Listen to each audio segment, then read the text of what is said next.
आज आपण गव्हाचे पीठ, रवा, गूळ, बेसन यापासून पौष्टिक पारंपरिक करायला सोपी अशी कडाकणी बनवूया। आपण नेहमीच मैद्याची कडाकणी बनवतो, यावेळी वेगळी कडाकणी बनवूया। ही कडाकणी मैद्याच्या कडाकणीपेक्षा पौष्टिक तर आहेच, पण अत्यंत चविष्ट लागते। गव्हाचे पीठ आहे म्हणून मऊ पडत नाही, कुरकुरीत होते। चला तर आपण सुरू करूया। 2 वाटी गव्हाचं पीठ घेतलेलं आहे। एका घरातल्या वाटीने कोणत्याही व्यवस्थित हे सर्व साहित्य मोजून घ्यायचं।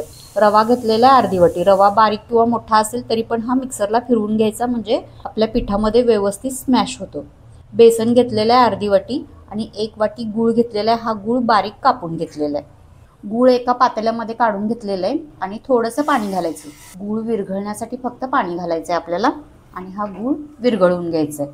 पाणी कोमट झालं तरी पण गूळ व्यवस्थित विरघळतो, खूप जास्त उकळण्याची गरज नाही। गूळ विरघळला की गॅस बंद करायचा आहे। गूळ पूर्णपणे विरघळलेला आहे, गॅस बंद करून घेऊया। आता हे गुळाचं पाणी आहे ते आपण गाळून घेऊया, म्हणजे याच्यामध्ये काही खर असेल, काही कण असतील, कसपट असतील तर गाळणीमध्ये राहतील। आता हे पाणी आहे ते पूर्णपणे थंड करायचं। कोमट किंवा गरम पाण्यामध्ये पीठ मळायचं नाही।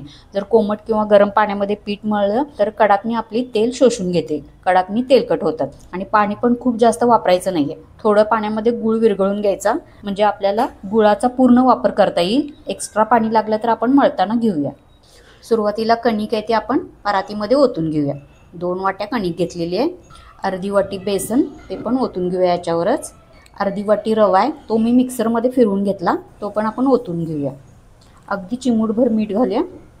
आता सर्व आपण घातलेलं साहित्य थोडंसं मिक्स करून घेऊया। आता याच्यामध्ये आपण तूप टाकून घेऊया। हा आपला रेग्युलर चमचा घरातला आहे, तो मी 4 चमचे तूप टाकत आहे। तुम्ही तेल टाकला तरी पण चालेल। तेल कडकडीत गरम करून तेलाचं मोहन ह्याच्यामध्ये मिक्स करायचं। तूप टाकल्यानंतर व्यवस्थित पिठे एकत्र मिक्स करायची आणि तूप सर्व पिठाला व्यवस्थित चोळून घ्यायचं। सर्वत्र तूप व्यवस्थित लागलं पाहिजे, म्हणजे कडाकणी खुसखुशीत होतात। आता आपण मैदा न वापरता कणिक वापरलेली आहे, कणकेमुळे आपली कडाकणी एकदम पौष्टिक होते। बेसन वापरलेलं आहे, बेसनमुळे कडाकणीला चांगली चव येते। आणि रवा घातलेला आहे बारीक करून, रव्यामुळे कडाकणी मऊ पडत नाही, खूप जास्त वेळ कडक राहते आणि खुसखुशीत होते, दाताखाली चिकटत नाही। पण मैदा वगैरे घातला तर आपल्या दाताखाली चिकटून राहतं हे पीठ, रवा घातल्यामुळे एकदम खुसखुशीत होतात। आता सर्व तूप मी मिक्स करून घेतलेलं आहे, व्यवस्थित चोळून एकत्र मिक्स झालेलं आहे पीठ। जर तुम्ही मोहनासाठी तूप घातलं तर गरम करण्याची गरज नाहीये, तूप आपण अगोदरच कडवलेलं असतं, फक्त तेल कडवून घ्यायचं। आता गुळाचं पाणी आहे हे आपण थोडं थोडं मिक्स करायचं, एकदम मिक्स करायचं नाही, लागेल तसं मिक्स करून घ्यायचं। बऱ्याच वेळा काय होतं की गुळाचं पण पाणी होतं आणि आपण जास्त पाणी घातलं तर गुळाचं पाणी जास्त प्रमाणात होतं आणि पीठ कमी पडतं आणि गुळाचं पाणी शिल्लक राहतं। असं व्हायला नको, यासाठी आपण गुळामध्ये पाणी कमी घालायचं आणि गुळ विरघळून घ्यायचं। आता तुम्ही गुळाऐवजी साखर वापरली, पिठी साखर वापरली तरी पण चालेल, पण गूळ पौष्टिक आहे त्यासाठी मी गूळ वापरते। आपण पौष्टिक अशी कडाकणी करत आहोत। पीठ व्यवस्थित मळून घेतलेलं आहे आणि थोडंसं पातळ मळून घ्यायचं, कारण गूळ थंड झाल्यानंतर आळतो। आपण रवा घातलेला आहे, रवा पण भिजल्यानंतर पीठ घट्ट होतं, यासाठी थोडंसं सैलसर मळून घ्यायचं। आणि गुळाचं पाणी संपल्यानंतर मला रेग्युलरचं पाणी थोडंसं लागलं, ते मी घेतलं आणि पीठ व्यवस्थित मळून घेतलेलं आहे। आता आपण हे 15 मिनिटांसाठी झाकून ठेवूया। रवा घातलेला आहे तो थोडा भिजायला पाहिजे। 15 मिनिटानंतर आपण उघडून बघूया, पीठ छान भिजलेलं आहे आणि घट्ट झालेलं आहे। आपण सैल मळलं होतं तरी पण हे भिजल्यानंतर घट्ट झालेलं आहे। आपल्याला थोडंसं घट्टच पीठ पाहिजे, म्हणजे पळपोटला कडाकणी चिकटणार नाही। आता हा खलबत्त्यातला बत्ता घेतलेला आहे, थोडं थोडंसं मी असं चेचून घेते, म्हणजे काय होईल, कडाकणीला बबल चांगले येतात।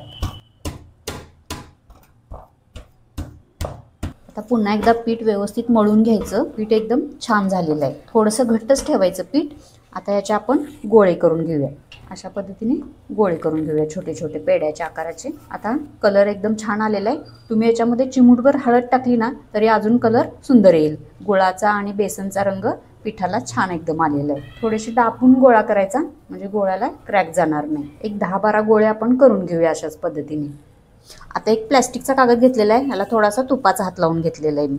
आता प्लॅस्टिक न वापरता पण येतात, पण प्रत्येक वेळी काय होतं, गूळ असल्यामुळे थोडं थोडं पळपोटला चिकटून राहतं, तर प्रत्येक वेळी ते पळपोटला चिकटलेलं काढावं लागतं, यासाठी मी प्लॅस्टिक वापरलेलं आहे। आता खालीवर असं प्लॅस्टिक वापरलं म्हणजे एकदम इझिली लाटता येतात। जास्त प्रेशर दिलं तरी पण चालतं प्लॅस्टिक घेतल्यामुळे।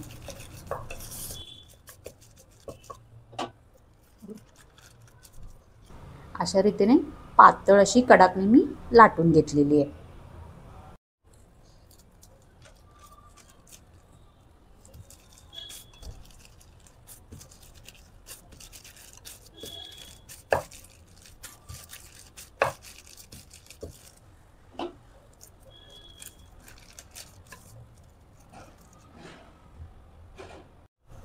कडाकणी लाटून घेतलेली आहे. आता आपण तळून घेऊया.